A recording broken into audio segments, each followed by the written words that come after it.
নির্বাচনের পর থেকে আমরা যারা আওয়ামী লীগ এবং স্বতন্ত্র নির্বাচন যে হয়েছে, ওখান থেকে আওয়ামী লীগ পরিবারের উপরে কিন্তু এতগুলো অনেক মানে এই ৪-৬ মাসে প্রায় ২৪টা মার্ডার হয়েছে আমাদের দেবিদ্বারে। আর শতাধিক ২-৩০০-৪০০ মতো মানে মারামারি, হাত পা, চোখ উঠানো, মাথা কেটে ফেলা, মানে বিভিন্ন রকমের বাড়ি ঘরে হামলা দেওয়া, গরু ছাগল নিয়ে যাওয়া, ঘর পুড়িয়ে দেওয়া। এত রকমের অত্যাচার করছে, এই সবগুলো সব আওয়ামী লীগ পরিবারে। অন্য কোনো পরিবারের উপর কিন্তু হয়নি কিন্তু। সব অত্যাচার শুধু আওয়ামী লীগের উপরে। আর হ্যাঁ, তাদেরকেই বেছে, বেছে হামলা করেছে। আওয়ামী লীগ এবং বিগত জাতীয় নির্বাচন যে হয়েছে সেটা আওয়ামী লীগ এবং স্বতন্ত্র এবং আওয়ামী লীগ যে নির্বাচন হয়েছিল, আমরা মূলত একটা দলের রাজনীতি করি। আওয়ামী লীগ ব্যক্তি যেখানে যাকে দেওয়া হয় তার আমরা তার সাপোর্টে কাজ করি।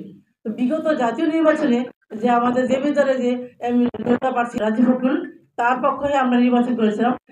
এরপর তার নির্বাচনের পর থেকে আমাদের যত সব আওয়ামী লীগ পরিবার আছে সবগুলোর উপরে হামলা হচ্ছে, কিন্তু অন্য কোনো সমর্থনের কোনো প্রার্থীর উপর হামলা হয়নি, কোনো কাকার উপর হামলা হয়নি, শুধু আওয়ামী লীগ পরিবারের উপর হামলা হয়েছে।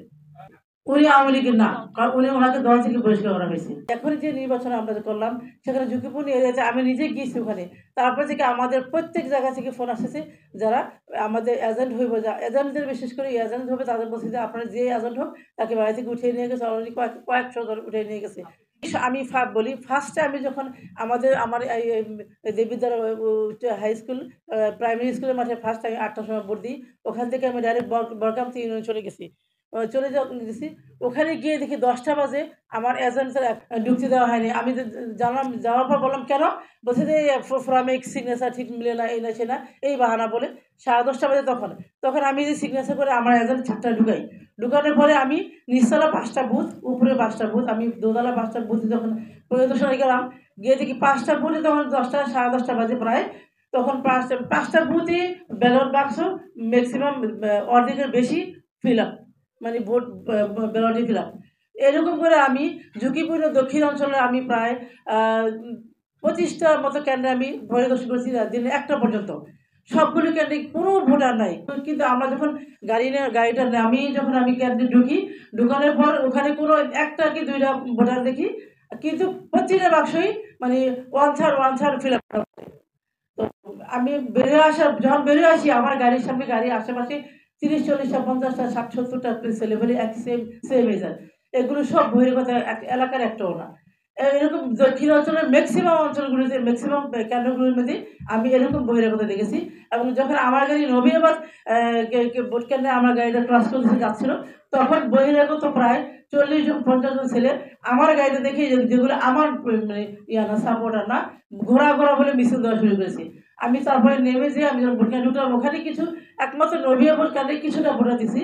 আর কোথাও আমি কোনো ভোটার দেখি নাই, আমি নিজেই একটা ভোট দেখছি, তখনও মনে হচ্ছে সুস্থ। কিন্তু এরপর 1টার পর থেকে আমার সব জায়গা থেকে এত ফোন আসতেছিল যে সব জায়গা থেকে মানে বলতেছে যে এখানে আমাদের সব এজেন্সি বের করে দিচ্ছে, সব এজেন্ট বের করেছে, ওনারা সিল মারতেছে। এবং সব প্রিজাইডিং অফিসার এবং সহকারী প্রিজাইডিং অফিসার, তারা দুজনের সহায়তায়। আর পুলিশ ম্যাজিস্ট্রেট এরা তো বাইরে মাঠের মধ্যে, এরা তো ভিতরে ঢুকে নাই। ভিতরে কি হচ্ছে দেখেন, আমাদের যখন এজেন্টটা বলতেছে তখন আমরা যখন লুক পাড়াই, তখন গিয়ে যেতে স্বাভাবিক পরিবেশ। তো বাবা বলতেছে, ওনারা বলতেছে যে আমরা অফিসাররা বলতেছে আমরা পাঠাচ্ছি, আপনার কোথাও বিশৃঙ্খলা পরিবেশ চাই। কিন্তু অনেক প্রিজাইডিং অফিসার এবং সরকারি প্রিজাইডিং অফিসারের সহায়তায় কিন্তু ভোটগুলি কাটা হচ্ছে। তো 1টার পর থেকে সব জায়গা থেকে প্রায় শতাধিক কেন্দ্র থেকে আমাকে ফোন আসছে যে আমাদের পক্ষে আর সম্ভব না, আমাদেরকে বের করে দিচ্ছে, আমরা ভোট নিতে পারবো না, কারণ ওরা আমাদের বের করে দিচ্ছে, দিয়ে ওনারা সিল মারতেছে। আমার 123টা কেন্দ্রের মধ্যে শতাধিক কেন্দ্র থেকে যদি ফোন আসে, তাহলে আমি কিভাবে সেটা সুষ্ঠু ভোট মনে করি? আর আমি নিজেই তো পরিদর্শন করেছি, ওখানে গিয়ে দিয়েছি 10টা-10:30টার সময় ম্যাক্সিমাম ব্যালট বাক্সে অর্ধেকের বেশি ফুলফিল করা, কিন্তু কেন্দ্রে কোনো ভোটার নাই। তাহলে কিভাবে সুষ্ঠু নির্বাচন সেটা? হ্যাঁ, লিখিত আকারে আমি আমার লিখিত আকারে সব কিছু জানিয়েছি। আমি সাংগঠনিক বলে দেবিদ্বার আওয়ামী লীগের, মহিলা আওয়ামী লীগের আমি কার্যনির্বাহী সদস্য। আমি যখন অভিযোগ করেছি তখন উনি বলছেন আপনি লিখিত আকারে, আমি তো কেন্দ্র পরিদর্শন করে দিয়েছি, এর মধ্যে আমি লিখে সই করে সেটা আমি বানিয়ে দিয়েছি। কিন্তু নির্বাচনের ৪-৫ দিন আগে থেকে আমাদের ভোটারদের এরিয়া, আমরা ঝুঁকিপূর্ণ এরিয়াগুলো আমরা শনাক্ত করে আমরা বারবার করে কমিশনের কাছে আমরা চিঠি দিয়েছি। ওনারা বলছে যে সব রকমের সহায়তা করবে আইনি প্রশাসনের লোকেরা। কিন্তু আমাদের ভোটার এরিয়া যেখানে আমরা সবচেয়ে বেশি আওয়ামী লীগ পরিবার যারা পূর্বে দেওয়া হয়েছে রিসিভ করবে আমাদের কাছে আছে।